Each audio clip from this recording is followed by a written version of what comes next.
What's up guys, welcome to episode 2 of the Sliema Wanderers FC journey. I have now played the first 11 games of the season. Well, I've actually played 10 because I skipped on a little bit. So I've played the first section of games. Just go into some transfers and stuff, because I think I may have actually got rid of one other player since. Yeah, I've got rid of two on loan. Giuseppe Muscat and Tim Thomas have gone to Goodyear United in the first division. Transfer wise, that is pretty much it. I haven't brought any in. I did try to bring a couple in, but I couldn't bring them in. Finances, as you can see, I'm in the red. 44,000, just don't bring in enough. I'm supposed to be 180,000 in debt by the end of the season. But yeah, due to basically a lack of money in Maltese football, due to be semi-pro and all that, it's just not money. It's not a money maker really, unless you make it into Europe. Facilities wise, is not great. One of the problems they got is actually in Malta, which I was having a look at just now, is that the facilities are not that good, because the most teams don't actually have their own grounds. As you can see here, my stadium is in Attard. It's known as the Tacali National Stadium, which is actually owned by Valletta. I think 6 of the 12, no, possibly 7 of the 12 Premiership teams actually all play at Tacali National Stadium. Some other teams have got their own stadiums, but that's about it.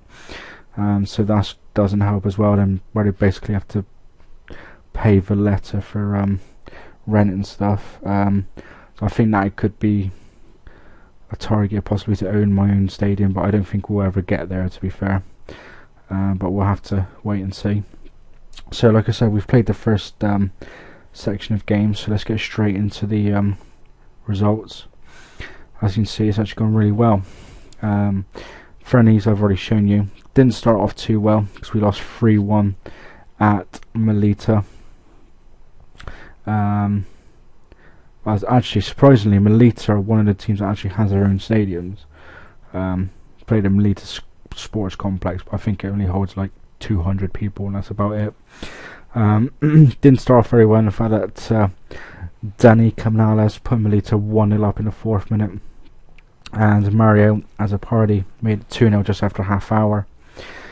Elaine Fassini made it I pulled one back just after half time, but unfortunately Lucas Passarano made it 3-1, and it ended 3-1, so we didn't get off to a great start. But we bounced back in the next game to record our first win at home to Cormy.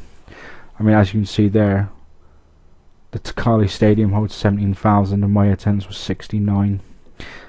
Pablo Gonzalez put me 1-0 up in the 23rd minute, and Ivan Woods sealed the win with 4 minutes to go. Stats wise, 21 shots to 5, 6 to 2 on target, and 65 to 35%. I don't think I'll do that for all of them, to be fair. I think I'm going to do it for that one. I then followed that up with a 2-1 win at home to home-ish to Hamlin Spartans. Pablo Gonzalez put me 1-0 up. Terence Scary equalised for Hamrun, but with 15 minutes to go, Ivan Woods scored his second goal of the season to give me the win. 10 to 73 this time.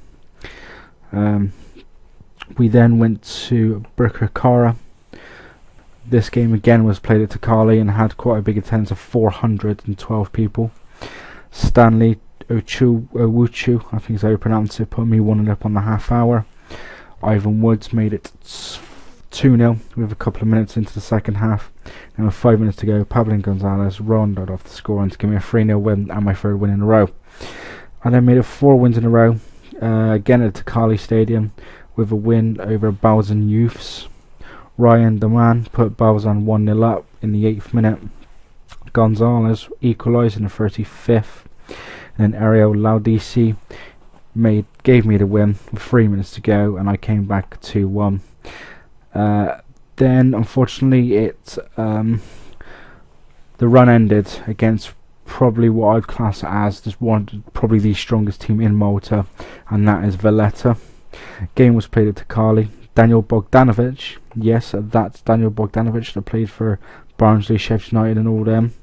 Also played for me, actually, it turns out. He put them 1-0 up in the 14th minute.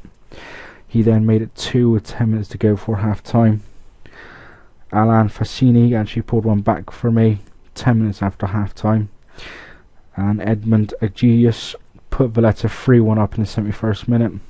Nadalsi pulled one back for me 3 minutes later, but unfortunately a Dembatore goal with 9 minutes to go gave Valletta the eventual win, and obviously ended my run of 4 straight wins.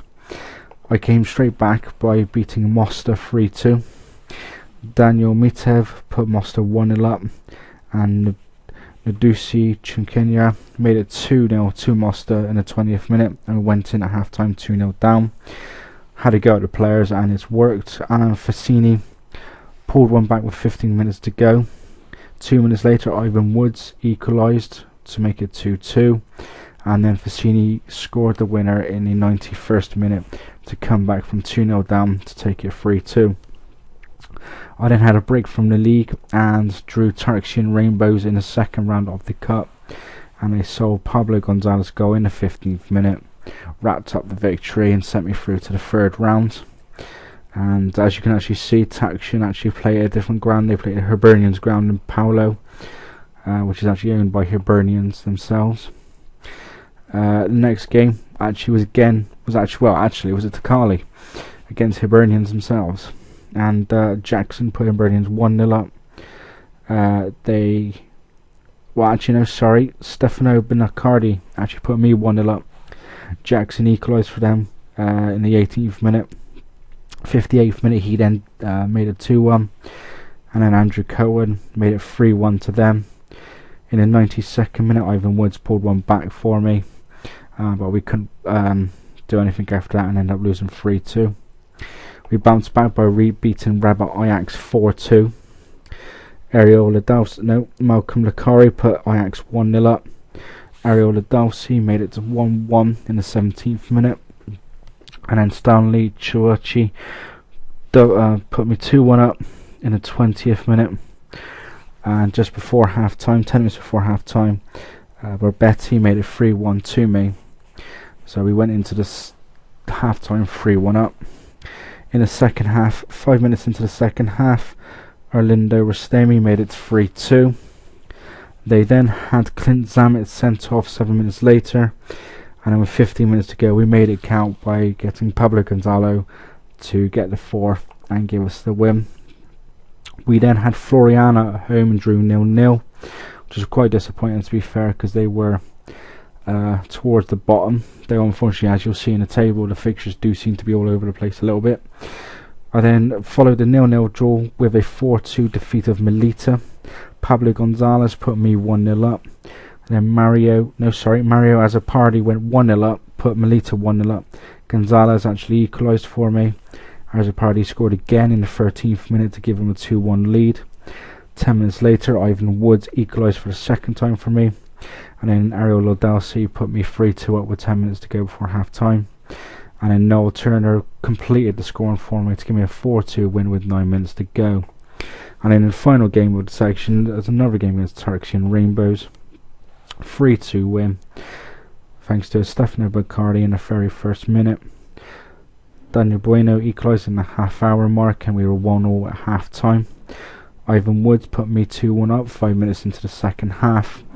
Within a couple of minutes there, Turkish was level thanks to Orozco Anonan. And then with 13 minutes later, Ivan Woods then got his second of the game to give me a 3-2 win, and that's how it ended. So we'll go into the league table now, and as you can see, I lie second in the table, 1 point behind Valletta, but they do have a game in hand. As you can see, the fixtures are all over the place. You got me and Hamron Spartans and Melita and Turkson on 12 games, Rabat Ajax, Brikakara, Cormi and Valletta on 11, and then you've also got Hibernians and Floriana who are actually on 10. So it is all over the place a little bit, and I'm not actually 100% sure why, if I'm being honest with you. But sometimes it works in my case, and sometimes it doesn't, because I have done it where I've actually had 2 games in hand. on some of the teams. So I've played 12 games, won 8, drawn 1, lost 3. 1 point off of Valletta, 2 clear of Hamron, 2 clear of Cormy, and 3 clear of Hibernians. I think, to be quite honest, looking at the way the points are at the moment, I think it's going to be between us 5 for the actual European places, which, as you guys remember, is the top 4 positions, depending on the actual winner of the cup. So we'll have a look at the cup, because I have played 1 game in it, and let's have a look. So we're into round 3.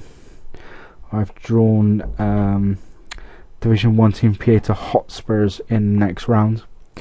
We've had a couple of actually shocks, to be fair, in the second round as well. I can't remember.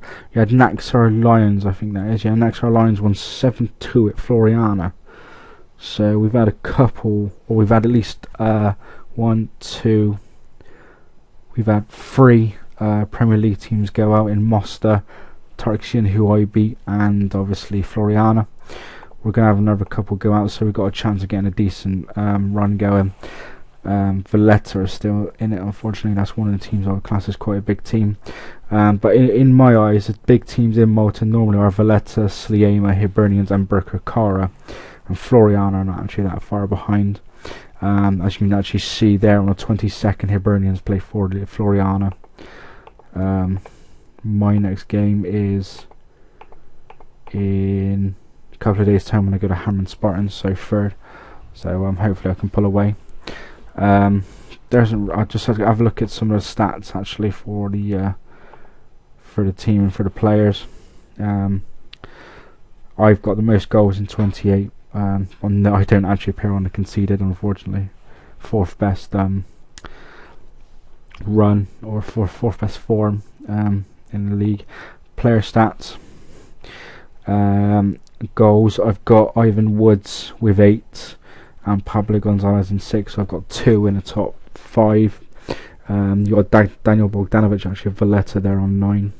Assists, I've got Ladowski and Chichoa's got 5, and actually shots on target ratio is Ivan Woods at the moment with 59. So that is it. That's it for this episode, guys.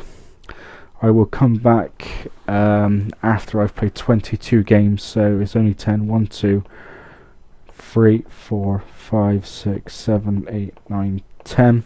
So after I've played Melita again, I'll come back then, and then we'll be into the home stretch. So leave some likes, guys, leave some comments, we would appreciate it. Subscribe as well, and then I'll see you all next time. Tune in for the second section of the season. Take it steady, guys.